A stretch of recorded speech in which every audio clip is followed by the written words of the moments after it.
Remember that feeling when, like, your favorite toy just disappeared and then it magically reappears in your little sibling's hands? That's sort of what we're talking about today. Bringing home a new baby, it can trigger, like, these really intense emotions in even the most well-behaved older kid. Yeah. So we thought we'd bring in a child psychologist's guide to kind of figure this whole thing out. Yeah. It's amazing what this guide has to say. We always think about cribs and diapers, but like getting your older child ready, that's like the most important thing. And it starts way sooner than you'd think. Before the baby even gets there. Yeah. Really? Why is that? Okay, so imagine someone tells you, hey, you got a new roommate moving in, but like you don't get to choose. It wouldn't feel great, right? Now imagine if you help pick out the decorations or even build the bunk beds. That feels more like you're both in on it. Got it.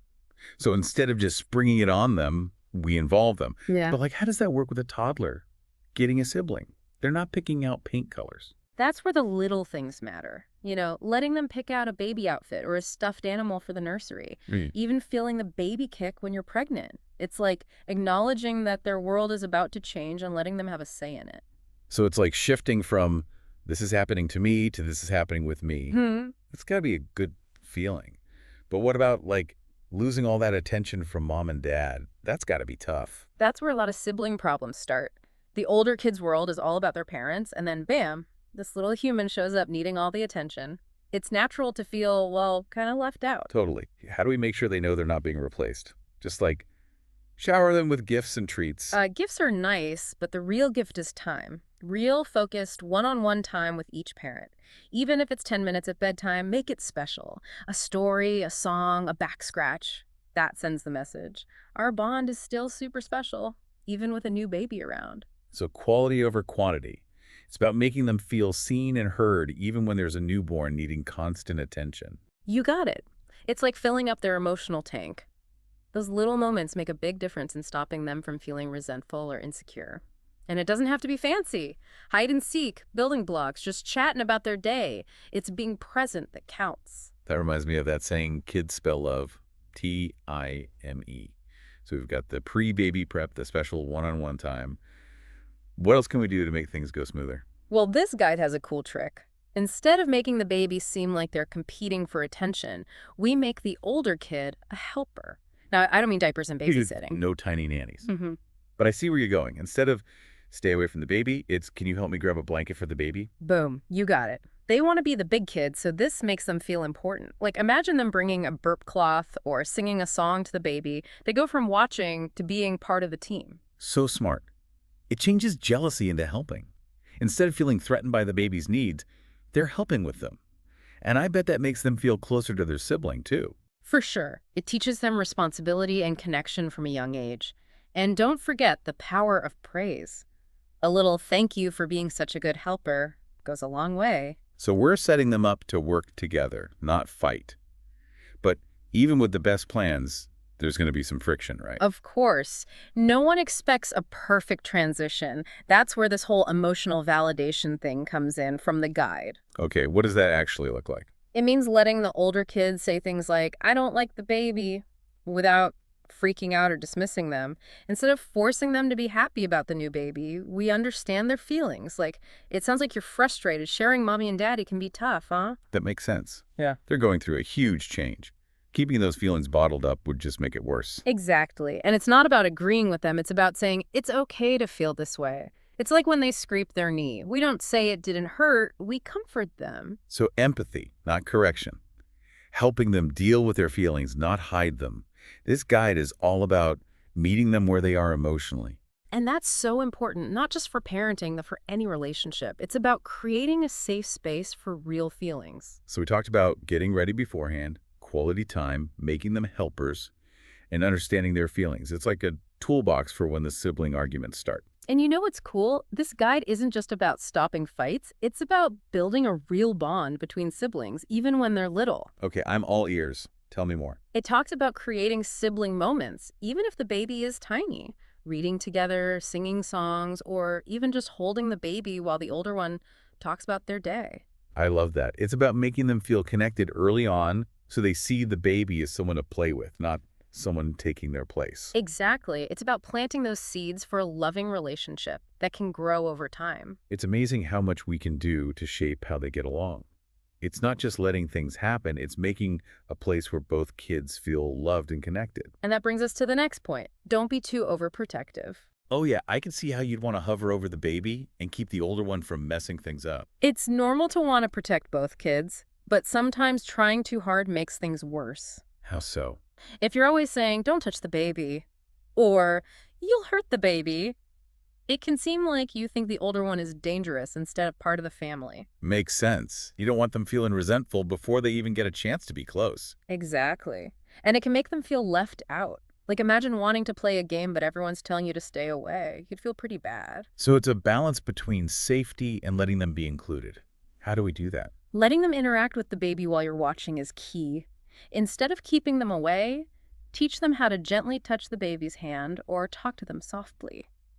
It's about showing them how to be a caring sibling, not treating them like a hazard. That's a much better approach. It changes it from fear to curiosity and bonding. It's building those early connections through good experiences. And remember, even with all this prep and good strategies, there will be bumps in the road. Oh, for sure. We're talking about two little humans figuring out a whole new world together. There's going to be tears, tantrums, and probably some toys flying across the room. It's all part of growing up. And that's why this guide says it's important for parents to take care of themselves, too. Okay, I'm listening. What does that mean? Well, it's easy to get so focused on the kids that we forget about ourselves, but the guide says we can't give what we don't have. We have to take care of ourselves so we can be the calm, patient parents our kids need. So it's not selfish to take a break, relax, and ask for help when we need it. Absolutely not. It's essential. When we're stressed and tired, we snap more easily, we lose our patience, and we say things we regret. It's like that oxygen mask thing on a plane. You got to put on your own mask before you can help anyone else. Exactly. And self-care can be anything. A hot bath, a good book, a walk, a phone call with a friend. Anything that helps you unwind and feel like yourself again. Because parenting is a marathon, not a sprint. We got to pace ourselves or we'll burn out. And we want to get to the finish line with strong, healthy relationships. Well said. We've covered a lot here, from how to handle things practically to how different cultures see siblings to why it's good for them in the long run. And we even talked about how parents need to take care of themselves. But before we move on, is there anything else in this guide that really stuck with you? You know, as we've been talking, I keep thinking about how all this applies to way more than just siblings. Ooh, I like where this is going. Tell me more. Well, think about it. This whole dedicated time thing, validating feelings, making good connections, understanding different cultures. It's not just for siblings, is it? You're right. These are the things that make any relationship work. Partners, friends, coworkers, even with ourselves. Exactly. So while this guide is about dealing with sibling jealousy, it's really about making all our relationships better. It's like a secret class on being emotionally smart, hidden in a parenting book. I love that. And it reminds us that everyone needs these skills, not just parents. So as we head into the next part of our deep dive, what's the one question you want our listeners to think about? All right, so we've talked about how to set the stage for siblings to get along, preparing them, spending quality time, involving them, understanding their feelings, creating positive connections, and always reassuring them that we love them. But this guide goes deeper than just surviving those first few months, right? It talks about how culture affects sibling relationships. Yeah, that's a really interesting part. It points out how in some cultures, older siblings are almost like second parents, you know? They help with feeding, bathing, even disciplining. And I guess that shapes how they interact, right? If Yeah. you grow up helping with your younger siblings, it probably makes you feel closer and more responsible for them. Exactly. It's just part of family life. But in cultures that focus on like individual success, there might be more competition between siblings. You see it in movies all the time, fighting for the best grades, trying to be the favorite. Those stories reflect the values we pick up. It's like a reminder that there's no one right way to have a sibling relationship. What works for one family might not work for another. We have to be aware of our own biases. And that awareness helps us understand those tough sibling moments. If we know where the behavior is coming from, we can react better. Like having a decoder ring for their culture. It helps us understand the messages they're getting, even if they're not saying them out loud. This guide makes us think deeper, you know? Absolutely. It reminds us that we're not just raising kids, we're shaming adults. And that brings us to another cool point. The good things that come from having a good sibling relationship. This is what I love about this deep dive, going beyond the immediate problems and seeing the bigger picture.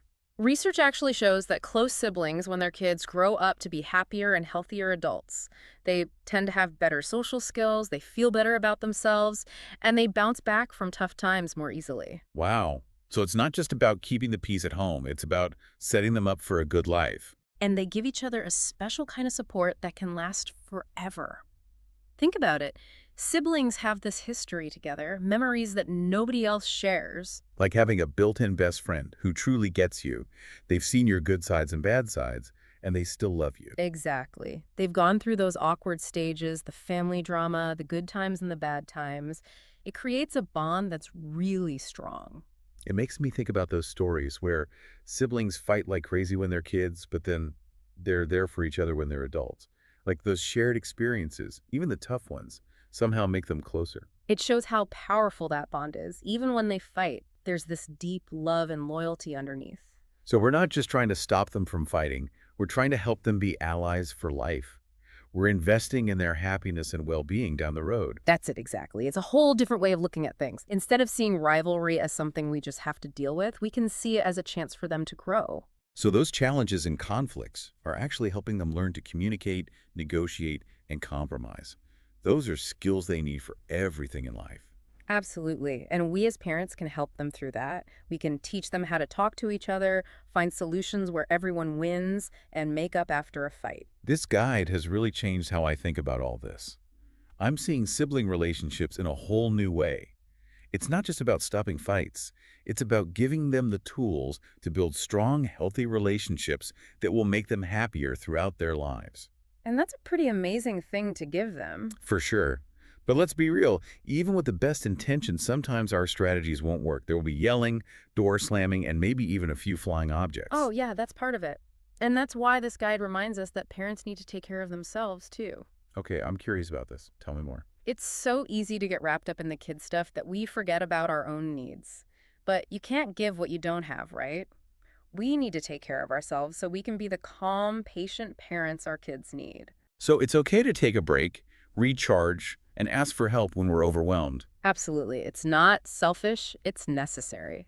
When we're stressed and tired, we're more likely to overreact and say things we regret.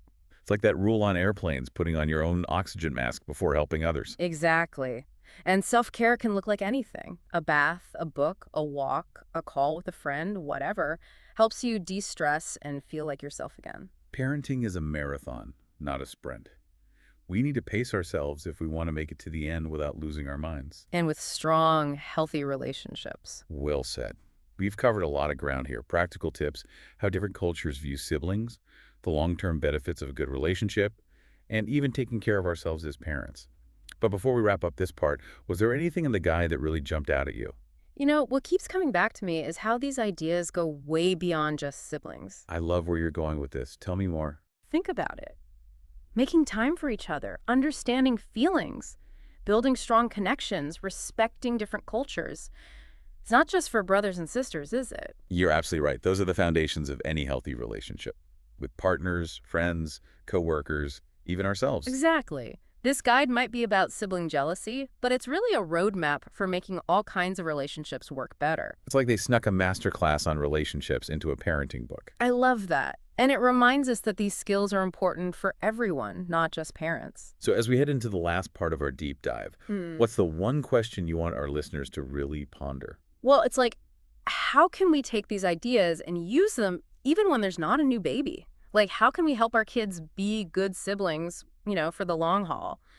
And even bigger, how can we use this stuff to make all our relationships stronger, not just with our kids? That's a really good question. It makes you think about all this not just as parenting tips, but as like relationship skills for life.